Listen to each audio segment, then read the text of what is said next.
so too. But the distance and number of the stars, let alone other galaxies, was unknown and undreamed of until relatively modern times. And it isn't that long since people first realized that the direction we call straight up in one part of the world, for example Borneo, would be straight down in another part of the world, in this case Brazil. Before then, people thought that up was the same direction everywhere, towards the place where the gods lived, above the sky. There have long been numerous legends and beliefs about strange alien creatures near at hand, demons, spirits, jinns, ghosts, the list goes on.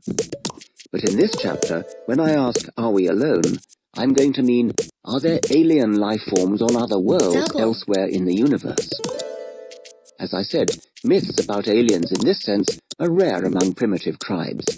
They're all too common, however, among modern city dwellers. These modern myths are interesting because, unlike ancient myths, we can actually watch as they start. We see myths being dreamed up before our very eyes. So the myths in this chapter will be modern. In California, in March 1997, a religious cult called Heaven's Gate came to a sad end when all 39 of its members took poison. They killed themselves because they believed that a UFO from outer space would take their souls to another world. At the time, a bright comet called Hale-Bopp was prominent in the sky, and the cult believed, because their spiritual leader told them so, that an alien spacecraft was accompanying the comet on its journey. They bought a telescope to observe it, and then sent it back to the shop because it didn't work. How did they know it didn't work? Because they couldn't see the spacecraft through it.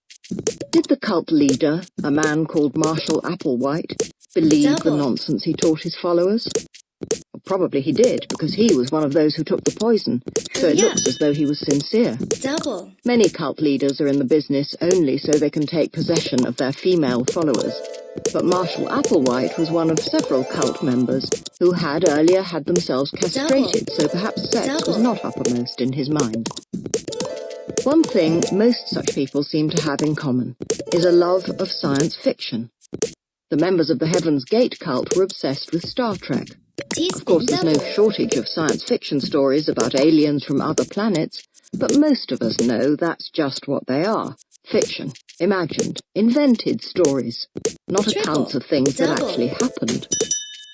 But there are quite a lot of people who firmly, sincerely, and unshakably believe that they have personally been captured, abducted, by aliens from this